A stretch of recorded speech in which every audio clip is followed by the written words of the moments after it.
दक्षिण अटलांटिक महासागर के बीचों बीच एक जहाज पर कुछ खोजी लोग सफर कर रहे थे। उसी जहाज पर डेविड नाम का एक वेदर ऑफिसर था जिसका काम मौसम का हाल बताना था। सरकार ने उसे इस टापू पर इसलिए भेजा था ताकि वह वहाँ के बदलते मौसम का पूरा साल ऑब्जर्वेशन कर सके और फिर वापस लौटे। डेविड को 1 साल तक टिकने के लिए खाना और जरूरी सामान सब दे दिया गया था। कई दिन की यात्रा के बाद आखिरकार वे उस टापू तक पहुँचे। बोट से उतरकर जब सबने आइलैंड का मुआयना किया तो देखा कि यह पूरी तरह वीरान था। वहाँ सिर्फ एक लाइट हाउस और एक छोटा घर था जहाँ डेविड को रहना था। इससे पहले यहाँ रॉबर्ट नाम का वेदर ऑफिसर तैनात था जिसने पूरा साल अकेले रहकर डाटा कलेक्ट किया था। अब उसे वापस जाना था और डेविड उसकी जगह लेगा। लेकिन जब कैप्टन और बाकी टीम घर में दाखिल हुए तो हैरान रह गए क्योंकि अंदर रॉबर्ट का कोई पता नहीं था। उसका सामान यहाँ वहाँ बिखरा पड़ा था। सबको शक हुआ कि शायद वह लाइट हाउस में होगा। कैप्टन और डेविड वहाँ पहुँचे तो देखा कि लाइट हाउस तेज और नुकीली लकड़ियों से घिरा हुआ था, जैसे किसी ने जानबूझकर उसे बंद कर दिया हो। कई बार दस्तक देने पर भी अंदर से कोई जवाब नहीं मिला।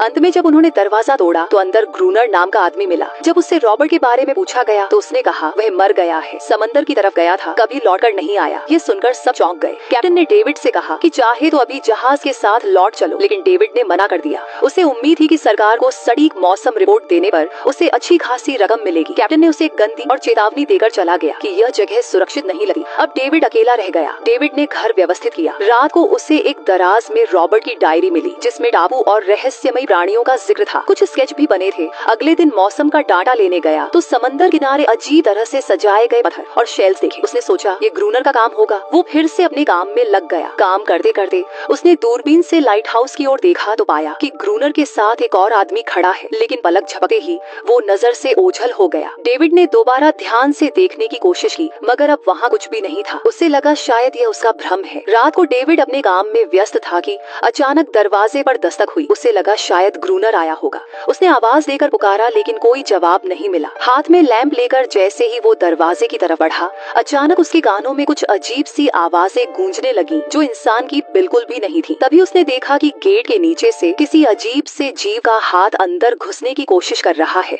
वो हाथ इंसान का नहीं था। ये देखकर डेविड के होश उड़ गए। वह तुरंत बेसमेंट की ओर भागा और वहाँ छिप गया। कुछ देर बाद वो रहस्यमयी जीव घर के अंदर घुस आया और छुप छुप कर डेविड को ढूंढने लगा। डेविड बेसमेंट की एक छोटी दरार से उसे देख रहा था मगर उसकी हलचल से क्रिएचर ने उसे देख लिया और तेजी से उसकी ओर झटा। वो दरार से उसे पकड़ने की कोशिश करने लगा। डेविड ने जान बचाने के लिए तुरंत चाकू उठाया और उसकी आंख में घोंप दिया। क्रिएचर जोर से चीखते हुए भाग गया। डेविड को अब यकीन हो गया कि डायरी में लिखी बातें सच थीं। डर से वो पूरी रात जागता रहा। अगली सुबह बाहर निकला तो रेत पर अजीब निशान दिखे जो इंसान के पैरों के बिल्कुल भी नहीं थे। वे सीधे समुद्र की ओर जाते थे और वहीं खत्म हो जाते थे। अब उसे समझ आया कि ग्रूनर ने लाइट हाउस के चारों ओर नुकीली लकड़ियां क्यों लगाई थीं। डेविड को एहसास हुआ कि अगर वो इस घर में रहेगा तो ये जीव कभी भी उसकी जान ले सकते हैं। घबराकर वह दौड़ता हुआ लाइट हाउस पहुंचा और चिल्लाकर बोला, ग्रूनर गेट खोलो, मुझे अंदर आने दो। लेकिन ग्रूनर ने साफ मना कर दिया और कहा, तुझे जहाज के साथ लौट जाना चाहिए था। इतना कहकर उसने ऊपर से पानी डालकर डेविड को दूर भगा दिया। अब डेविड को खुद ही अपनी रक्षा करनी थी। उसने घर की सारी खिड़कियां लकड़ी से बंद कर दी, चारों ओर नुकीली लकड़ियों का घेरा बनाया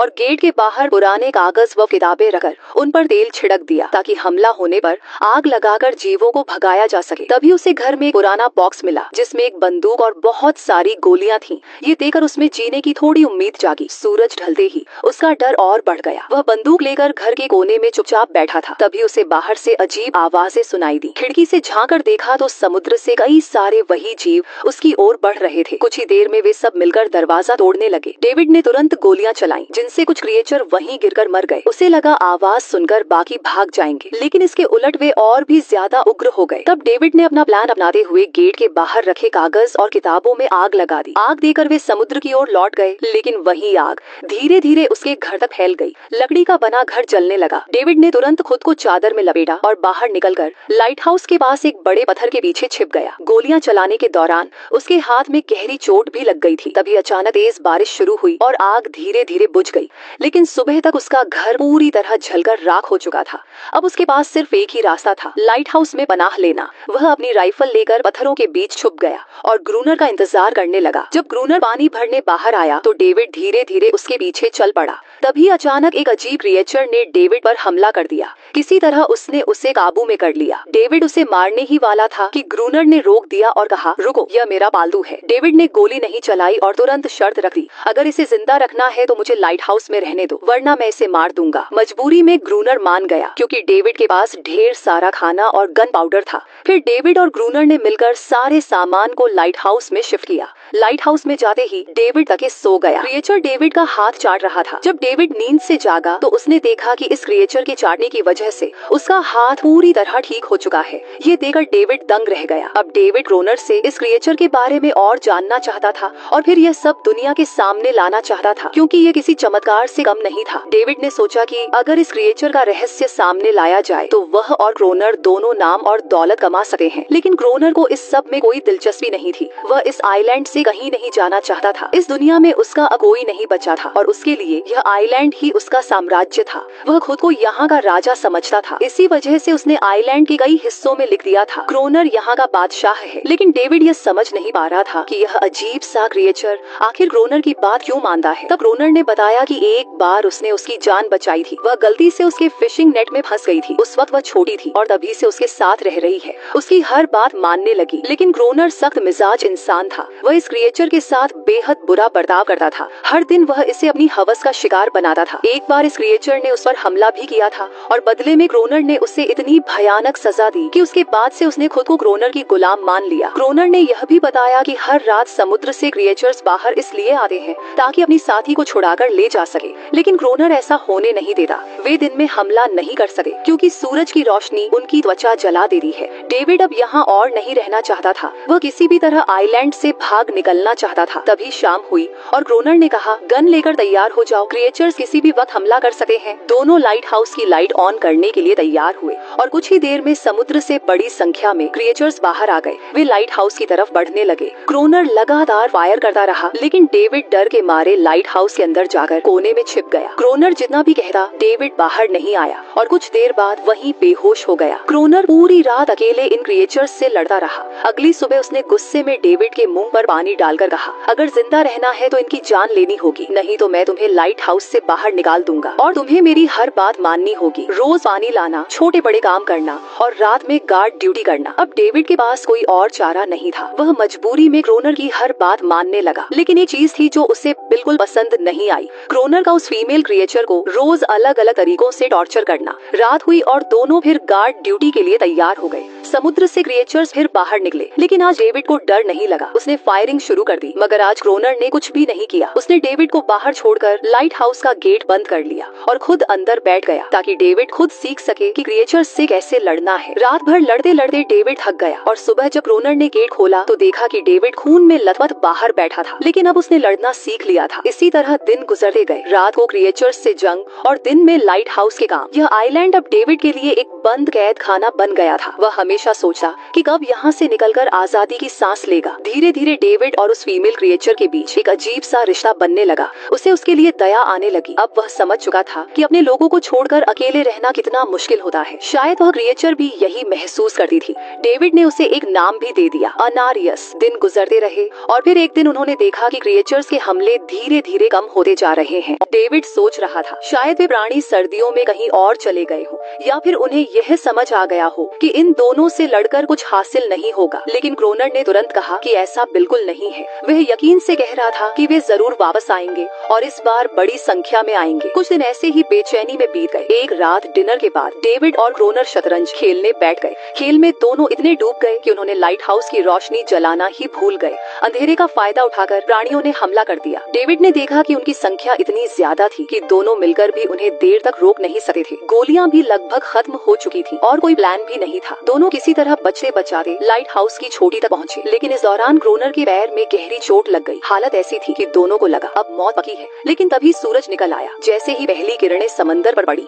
सभी प्राणी वापस समुद्र में लौट गए। सुबह होते ही एनरियस ने ग्रूनर के घाव को ठीक करने की कोशिश की मगर डेविड को अब यह साफ हो गया था कि इस लड़ाई को जीतना नामुमकिन है। खाना भी कम बचा था और गोलियां खत्म होने वाली थी। अगले दिन डेविड को समुद्र में एक जहाज दिखाई दिया। वह तुरंत फ्लेयर गन लेकर सिग्नल देने दौड़ा लेकिन ग्रूनर ने रोक दिया। वह नहीं नहीं चाहता था कि डेविड यहाँ से जाए। तभी एनरियस ने क्रोनर पर हमला कर दिया। वह डेविड को बचाना चाहती थी क्योंकि क्रोनर की असली मंशा अलग थी। ये द्वीप उसका साम्राज्य था और वह डेविड को भी कैद करके रखना चाहता था ताकि वह कभी बाहर जाकर एनरियस और इस जगह का सच न बता सके। धीरे धीरे वह जहाज डेविड की आंखों से ओझल हो गया और उम्मीद भी टूट गई। समय बीता गया, क्रोनर और भी हिंसक होता गया। खासकर एनरियस के साथ ये बात डेविड को बिल्कुल बर्दाश्त नहीं थी। एक दिन डेविड ने एनरियस को मछली की हड्डियों से बनी एक छोटी खिलौना नाव गिफ्ट में दी। वह नाव देकर एनरियस उसे द्वीप के उस हिस्से में ले गई जहाँ सचमुच एक असली नाव छुपी हुई थी। डेविड ने जब यह बात क्रोनर से पूछी तो उसने माना कि उसे पहले से पता था। दरअसल सालों पहले कुछ लोग नाव से यहाँ पहुँचे थे, लेकिन सुबह होने से पहले ही सभी प्राणी उन्हें मार डाले। उनका जहाज गोला बारूद से भरा था लेकिन तूफान में डूब गया। यहीं से डेविड के दिमाग में एक विचार आया, अगर डूबे जहाज से डायनामाइट और हथियार निकाले जा सके तो शायद वे इन प्राणियों से लड़ सके। उन्होंने डाइविंग सूट का जिक्र किया। क्रोनर पहले तो तैयार नहीं हुआ, फिर मान गया, लेकिन उसकी असली योजना डेविड को पानी में छोड़ देने की थी। वे दोनों नाव लेकर उस जगह पहुंचे। डेविड सूट पहनकर समुद्र की गहराई में उतरा। जहाज बुरी तरह टूटा था, लेकिन उसे डायनामाइट के बॉक्स मिल गए। तभी कुछ साए नजर आए। डर के मारे डेविड हिल भी न सका। क्रोनर को लगा वह मर गया, मगर असल में वे दो छोटे बच्चे थे। डेविड किसी तरह सूट उतारकर सतह तक लौट आया और डायनामाइट ले आया। अब डेविड और एनरियस ने मिलकर लाइट हाउस के चारों ओर डायनामाइट बिछा दिया। योजना यह थी कि अगली बार हमला होते ही सारे प्राणियों को एक साथ खत्म कर दिया जाए। महीने बीते, सर्दियां आईं और अचानक हमले बंद हो गए, जैसे प्राणियों को पहले ही पता चल गया हो कि उनके लिए जाल बिछाया गया है। क्रोनर ने शक किया कि यह खबर एनरियस ने दी होगी और उस पर और जुल्म ढाने लगा। डेविड ने बीच में आकर उसे रोका और दोनों ने नया प्लान बनाया। लाइट हाउस का मेन गेट खुला छोड़ना और एनरियस को ऊपर से चीखना ताकि प्राणी भीतर खींचे चले आए। प्लान काम कर गया।